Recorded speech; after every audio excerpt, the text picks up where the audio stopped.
উজনিত আচলতে হৈছে কি নকয়ও নোৱাৰো যেহেতু ফটা মুখ কব লাগিবই। নমস্কাৰ বন্ধু বান্ধৱীসকল, কি খবৰ আপোনালোকৰ? মোৰ বাৰু ভালে, আৰু কিনো কম, আপোনালোকেতো মোক গালিয়ে পাৰে। গালি পাৰিলেও কিছুমান কথা আপোনালোকৰ ওচৰত নোকোৱাকৈ মই থাকিব নোৱাৰো।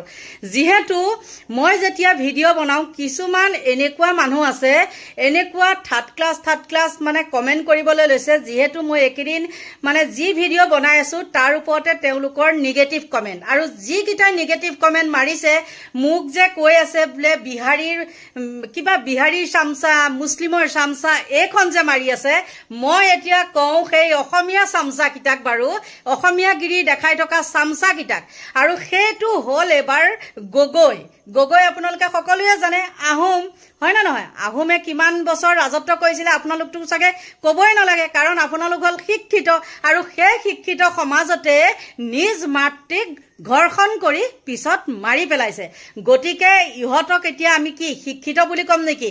ইহঁত বুলি ক'লে মোৰ ভুল হ'ব। যিখিনিয়ে মোক বেয়া কমেণ্ট কৰে যে বিহাৰী চামচা বা মুছলমানৰ চামচা এইখন যে কয়, সেইখিনিকহে মই এই কথাটো কৈছো দেই। প্ৰথমতে ভিডিঅ'টো মই ক্লিয়াৰ কৰি দিছো, নহ'লে আপোনালোকে আকৌ উলট পালট কথাত ভুল ধৰাত উস্তাদ নহয়। সকলোখিনি নহয়, এই 2 নম্বৰীখিনিহে কথা কৈছো। এইকেইদিনত যিখিনি 2 নম্বৰী কাম হৈ আছে গোটেইখিনি কিন্তু ডিব্ৰুগড় ফালে হৈ আছে। ডিব্ৰুগড় হওক, যোৰহাট হওক, শিৱসাগৰ হওক, মুঠতে এইকেইটা ডিষ্ট্ৰিক্টতে একদম পুৰা লাগি আছে। কিয় লাগি আছে? তাত আমাৰ শিক্ষিত হাৰটো বেছি নহয় জানো? হয় বাৰু, জানো, সকলোৱে জানো তাত শিক্ষিত হাৰটো বেছি। সেইকাৰণে আকৌ তাত 2 নম্বৰীটো বেছি, জানেনে? যিহেতু তাত শিক্ষিত ঠাই, আৰু সদায় মন কৰিব শিক্ষিত মানুহখিনিয়েহে আকৌ মানে 2 নম্বৰী কামখিনি বেছি কৰে। অশিক্ষিতখিনিয়ে কিন্তু সেই 2 নম্বৰী কামখিনি নকৰে, কাৰণ অশিক্ষিতখিনিয়ে সদায় নিজৰ সন্মানটো বচাবলৈ চায়। আৰু যিখিনি শিক্ষিত মানুহ তেওঁলোকে সেইবিলাক সন্মান বাদ দে, হে আমি পঢ়া শুনা মানুহ, আমি কিয় এনেকুৱা কৰিম, আমাক কোনোবাই যদি ভুল ধৰে আমি আকৌ প্ৰত্যুত্তৰ দিম, প্ৰত্যুত্তৰ যুক্তিৰে দিব নোৱাৰি পেলাই অসভ্যালি কৰি পেলাই উত্তৰ দিব। আৰু তেনেকুৱা এটা ভিডিঅ' মই কালি আপোনালোকৰ ওচৰলৈ আগবঢ়াইছিলো। বহাওঁতে তাত কি বুলি কৈছে জানেনে? কৈছে বোলে উজনি অসমত বোলে সিংহ আছে, সেইকাৰণে বোলে উজনি অসম বোলে উত্তপ্ত হৈ থাকে। মই এতিয়া কৈছো উজনি অসম সিংহ আছে নে নিজৰ মাকৰ লগত ঘৰ্ষণ কৰা আছে? আপোনালোকৰ ওচৰলৈ মই ভিডিঅ'টো দিম, নিদিয়াকৈ নাথাকো। তাৰ আগতেতো মোৰখিনিক মই ক্লিয়াৰ কৰি ল'ব লাগিব। গতিকে শুনক, আপোনালোকে কয় যে ইয়াত তেনেকুৱা, আৰু বহুতে কয় লাভ জেদাম নামনি ফালৰ মানুহখিনি। এটা কথা হয়, সেইটো মই নুই কৰিব নোৱাৰো, কিয় বহুত মানে মুছলমান যুৱক হওক বা কিবা হওক, এইবিলাক ভাল পোৱাপুৰি ক্ষেত্ৰত তেনেকুৱা হৈ থাকে, নহয় জানো? আৰু এটা কথা নহয়, আমাৰ ছোৱালীবিলাকেই হওক বা অসমীয়া ছোৱালীয়ে হওক বা মুছলিম ছোৱালীয়ে হওক, তেওঁলোকনো কোন ধোৱা তুলসী পাত? তোমালোকেনো আতি গুৰি নোহোৱাকৈ কিয়নো ল'ৰা এজনক ভাল পাব লাগে? হওক যেনিবা মুছলমানেই হওক, কথা নাই কিয়া। তোমালোকে মানে টকা পইচা দেখা পিছত মানে কি হয়, ভাল পাবলৈ নিজে জানি বুজি ভাল পায়, আৰু যেতিয়া মানে ল'ৰাটোৰ পৰা বেকআপ হয়, কিবা হয়, তাৰপিছত কয় ই আমাক লাভ জেদা। আৰু ঘৰৰ মানুহ তেতিয়া একদম উঠি পৰি লাগে। আৰু কিছুমান দল সংগঠন আছে, সিহঁতেও আমাৰ বাই ভনীৰ লগত মিছা, এইটো কাটি দিব লাগে, এইটোক আমুক কৰি দিব লাগে। তহঁতৰ আগতে নিজৰ ভনীয়েক কিজনীক কাটি লচোন, তাৰ পিছত লোকৰ কিটাক কাটিবি, হয় নে নহয়? মুছলমান হলে যে সকলোখিনি বেয়া সেইটো নহয়, সকলোৰে আছে। এই অসমীয়াখিনিয়ে যে এতিয়া নিজ মাতৃক ঘৰ্ষণ কৰিছে, কেনেকুৱা পাপৰ কথা। আৰু এইবিলাক আচলতে উধাৰ পৰাচিত হ'ব লাগে বা গাঁৱৰ পৰা খেদি দিব লাগে। এতিয়া সেইখিনি কথা কোৱাৰ কাৰণে আকৌ আহি যাব মোক, কি উজনি নামনি কৰিবলৈ আহিছ? আৰু যাৰ মগজত মানে মাল বোলা বস্তুটো আছে, সিহঁতে কেতিয়াও উজনি নামনিক মানে এইবিলাক যে মই ক'লো তাৰ ওপৰত মানে কৰিবলৈ নাহে, মানে নিগেটিভ কমেণ্ট কৰিবলৈ নাহে। ইমানেই ক'লো, যোনে বুজি পায়। আৰু যোনে বুজি নাপায় তেওঁলোক আহিব। আৰু বুজি পালেও কিছুমানে কিন্তু কি কৰে জানে, যিকোনো পদ্ধতিৰে যুক্তিৰেতো নোৱাৰি পেলাই মানে এই বেয়া কথা কৈ পেলাই কৰিবলৈ আহে, দমাই ৰাখিবলৈ চায়। আৰু তেওঁলোকৰ নিজৰ পৰিচয়টো নিজে পোৱা যায়। আৰু মই কোৱা কথাখিনি এটামান আপোনালোকে নুই কৰিব পাৰিব নেকি? আপোনালোকে নিজে জানে গুৱাহাটীখনত যিমানখিনি মানুহ মৰেহি, সেইবিলাক চব তাৰ পৰাই আহি পেলাই মৰেহি। ইয়াৰো মৰে, নমৰা নহয়, খুব বেছি 2-এটা। আৰু এইকেইদিনতো মৰি আছে, কিন্তু সেইবিলাক এতিয়া আৰু কোনে গুৰুত্ব দি থাকিব? কোন ক'ত মৰিছে, মৰি থাক, তহঁতে ভাল কাম কৰিছ কাৰণে মৰিছ। যোনে মৰিছে সেইবিলাক কথা কৈছো দেই, তহঁতে নিজে মৰিছ, নিজৰ কৰ্মফলত নিজে মৰিছ। গতিকে আপোনালোকৰ মাজলৈ নিজ মাতৃক কেনেকৈ ধৰ্ষণ কৰি কেনেকৈ কি কৰিলে আগবঢ়ালো চাওক।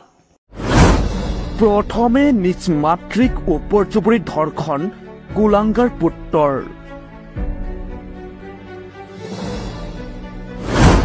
তাৰ পিছতেই ডিঙি চেপি হত্যা নিজ মাতৃক।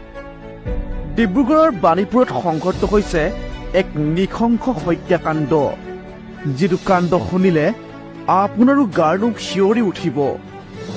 স্ক্ৰীণত দেখা এইটো কুলাংগাৰলৈ ভালদৰে লক্ষ্য কৰক। এই কুলাংগাৰটোৰ নাম হৈছে শংকৰজ্যোতি গগৈ। এইটো লম্পট কুলাংগাৰে যোৱাকালি নিশা নিজ মাতৃ পূৰ্ণিমা গগৈক ওপৰজুপুৰি ধৰ্ষণ কৰাৰ লগতে ডিঙি চেপি হত্যা কৰে। এই ঘটনাটোৱে এতিয়া সমগ্ৰ ডিব্ৰুগড় বাণীপুৰৰ অঞ্চলতে এক উত্তপ্ত পৰিস্থিতিৰ সৃষ্টি কৰিছে। নাজানো এনেকুৱা পুত্ৰ বুলি ক'বলৈতো একো হেৰি নাই, অৰ্থই নাই। নিজৰ মাকক যেতিয়া হেৰি কৰিছে, মাৰিছে, আৰু যিটো কাণ্ড কৰি মাৰিছে সেইটো কাণ্ডত তাক একেবাৰে উদ্ধাৰ নাই। তাৰ মৃত্যুৱে অনিবাৰ্য, তাক মাৰি পেলালেও আমি একো ক'বলৈ নাই। নিজৰ যদি জন্মদাত্ৰীক মাৰিব পাৰিছে আৰু কি হ'ব আৰু সেইটো। গতিকে মাতৃ বুলি ক'লে আমি বহুত দুখ পাইছোঁ। আৰু এতিয়া মাক বুলি ক'লে কেনেকুৱা লাগে আৰু, মাকৰ সমান পৃথিৱীত একোৱেই নাই। এতিয়া মুঠতে ইমান নিৰ্জীৱ আৰু ইমান ঠাণ্ডা অমায়িক মানুহগৰাকীক মাৰি পেলালে আমি একেবাৰে অত্যন্ত দুখ পাইছোঁ। প্ৰথমে নিজ মাতৃক ওপৰজুপুৰি ধৰ্ষণ কুলাংগাৰ পুত্ৰৰ।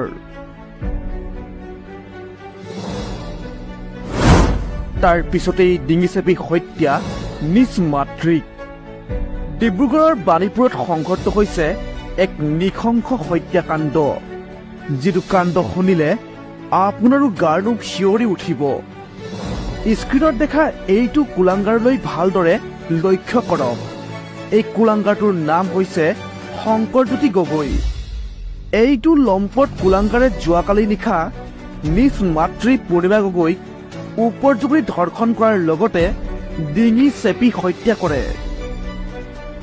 এই ঘটনাটোৱে এতিয়া সমগ্ৰ ডিব্ৰুগড় বাণীপুৰৰ অঞ্চলতে এক উত্তপ্ত পৰিস্থিতিৰ সৃষ্টি কৰিছে। নাজানো এনেকুৱা পুত্ৰ বুলি ক'বলৈতো একো হেৰি নাই, অৰ্থই নাই। নিজৰ মাকক যেতিয়া হেৰি কৰিছে, মাৰিছে, আৰু যিটো কাণ্ড কৰি মাৰিছে সেইটো কাণ্ডত তাক একেবাৰে উদ্ধাৰ নাই। তাৰ মৃত্যুৱে অনিবাৰ্য, তাক মাৰি পেলালেও আমি একো ক'বলৈ নাই। নিজৰ যদি জন্মদাত্ৰীক মাৰিব পাৰিছে আৰু কি হ'ব আৰু সেইটো। গতিকে মাতৃ বুলি ক'লে আমি বহুত দুখ পাইছোঁ। আৰু এতিয়া মাক বুলি ক'লে কেনেকুৱা লাগে আৰু, মাকৰ সমান পৃথিৱীত একোৱেই নাই। এতিয়া মুঠতে ইমান নিৰ্জীৱ আৰু ইমান ঠাণ্ডা অমায়িক মানুহগৰাকীক মাৰি পেলালে আমি একেবাৰে অত্যন্ত দুখ পাইছোঁ। নিশ্চয় আপোনালোকে দেখিলে। আৰু এইবিলাক কাম যিটো মই ভিডিঅ' দিলোঁ, এই কামটো কি জানেনে, আগৰ দিনত হ'লে এইবিলাক পৰাচিত হয়। যোনে প্ৰথমতে দেখে বা যোনে এইবিলাক প্ৰথমতে শুনে পৰাচিত হয়। আজিকালি সেইবিলাক নাই। আজিকালি আকৌ যে ছায়েন্সৰ যুগ, শিক্ষিত হাৰটো বেছি, সেইকাৰণে এইবিলাক নাই। এইবিলাক একো নহয়, বাদ দে। আৰু সেই বাদ দিয়াৰ কাৰণে এতিয়া সেইখন হ'বলৈ পাইছে। কিন্তু আজি এতিয়ালৈকে কিন্তু শুনা নাই মুছলমান যুৱক এজনে বা বিহাৰী যুৱক এজনে নিজ মাতৃক ধৰ্ষণ কৰা। গম পাইছে? ইমানেই ক'লো শেষত। আৰু লাজ শৰ্মৰ যদি ভূ পায় তেন্তে হ'লে নিশ্চয় মোৰ এইটোত নিগেটিভ কমেণ্ট কৰিবলৈ কেতিয়াও নাহে। আৰু সদৌ শেষত সকলোকে কওঁ, এইবিলাক শুনাও পাপ, দেখাও পাপ। আৰু এইবিলাক মানে কি ক'ম আৰু, ভাষাই নাই। নিজ মাতৃক ধৰ্ষণ কৰা কেনেকুৱা পাখণ্ড হ'ব লাগিব, তাতে আকৌ গগৈ। লাজ পাইছেনে নাইবা এতিয়া? আকৌ হাঁহে, এই গেদা, এই গেদি, এই অখিলুদ্দিন, এই বিহাৰী চামচা, এই মুছলমানৰ চামচা। এতিয়া তহঁতৰ ক'ত? তহঁতে মৰি যাও। মই যে কথাখিনি কৈছোঁ, তহঁতে মৰি নাযাৱ কিয়? লাজ শৰ্ম ভূ পাওঁ নে নাপাওঁ? হা? আৰু কেইজনীমানে কৈছে, এই বুঢ়ী এজনীও আছে, সেই বুঢ়ীজনীক মই কমেণ্ট কৰি থৈছোঁ। সেই বুঢ়ীজনীয়ে আকৌ মোক কৈছে কি বোলে, কি নামো নাজানো, মাজতে নিজে মোক ফেচবুকত হেৰি দিছে, নম্বৰ দিছে যোগাযোগ কৰিবলৈ, মানে তাইৰ দলত মই সোমাবলৈ। তাই বুলিয়ে কৈছোঁ, সেইজনী ফকলেণ্ডজনী। আৰু মই তাইক ৰিপ্লাই দি থৈছোঁ। মোৰ ভিডিঅ' আপোনালোকে চাব, ইয়াত নহয় ফেচবুকত। কিন্তু যিহেতু মই ইউটিউবৰ ভিডিঅ'ই মই ফেচবুকতো দিওঁ, ফকলেণ্ডজনীয়ে কিন্তু মোক ৰিপ্লাইটো দিয়া নাই, সেই ফকলেণ্ডজনী। গতিকে এইখিনিয়ে আছিলে ভিডিঅ'টো, কিন্তু টাইটেলটো বৰা আছিলে দেই। সেইজনী ক'ৰ নাহৰকটীয়া এনে ডিব্ৰুগড় নে কিবা এনেকুৱা ঠাইৰ, মই সোধা নাই, নম্বৰ দি থৈছে যদি মোক সেইবিলাকক ফোন কৰা নাই। আকৌ তায়ে আহি সিদিনাখন মোক কালি নে পৰহি ভিডিঅ' এটাত মোক নিগেটিভ কমেণ্ট কৰিছে, কিমান থাৰ্ড ক্লাছে বুঢ়া বয়সত তাই হা।